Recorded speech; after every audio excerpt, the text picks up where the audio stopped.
Sean, today we are going to talk about the gravity of others. This is all about why we can't stop comparing ourselves and how to tend your own planet. Think of this as a letter to my 16-year-old son, Sean. Let's start with a familiar gravity. Think about getting a test back and instantly looking at the desk next to yours, or scrolling through Instagram and feeling your mood suddenly crash. Here is a key insight, son. That sinking feeling when a friend achieves something first? It is not a flaw in your character. It is simply a law of the universe. I want you to understand the ancient compass. In 1954, psychologist Leon Festinger mapped a fundamental human instinct. We compare ourselves to others to understand our place in the world. Look at ancient times. Who is the better hunter? Survival depends on it. Then, Leon Festinger introduced the social comparison theory in 1954. And now, we have the modern, digital universe. Sean, this is an automatic program, etched into our brains for survival. You cannot simply turn it off with willpower. Do not blame yourself for a system operating exactly as designed. Now let's look at the celestial mechanics of the mind. First, there is dopamine. The brain constantly chases new stimuli, releasing dopamine. This is why we cannot stop scrolling through feeds. Then, there is the amygdala. It is our emotional center. When we feel we are falling behind, it reacts in under 0.1 seconds. The emotional sting of comparison arrives before you can even think. It is neuroscience, not a lack of effort. There are three trajectories of comparison. First is upward comparison. The focus is looking at those above you. The illusion is that it feels like motivation, but the reality is that it destroys self-esteem and creates deep frustration. Second is downward comparison. The focus is looking at those below you. The illusion is that it provides temporary relief. However, the reality is that it breeds arrogance and underlying anxiety.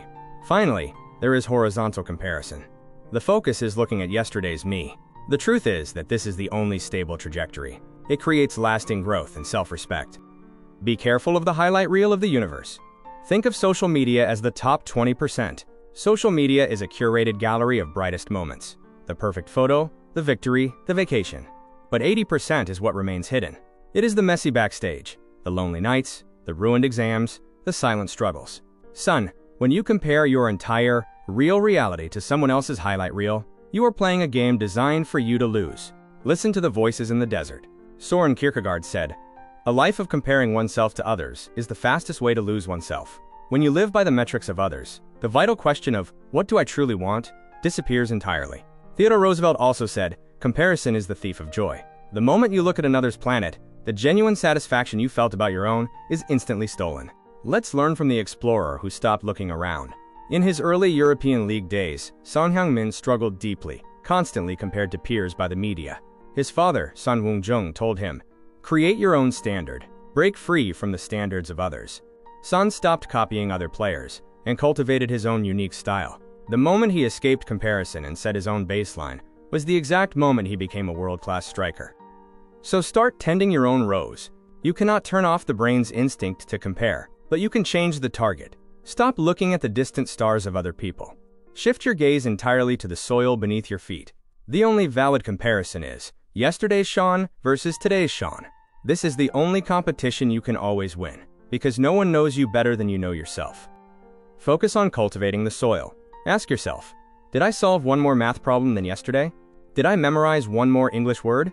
Did I speak to a friend first? These tiny drops are the only true growth. Here are your daily watering instructions. Ask yourself if you solved one more math problem than yesterday, memorized one more English word, or spoke to a friend first. Also, try the 30-minute experiment.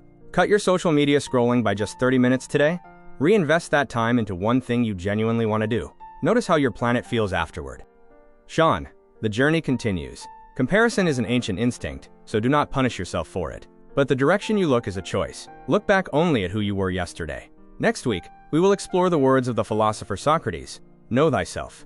We will uncover exactly what it means to map your own mind. I am always proud of your journey, Sean.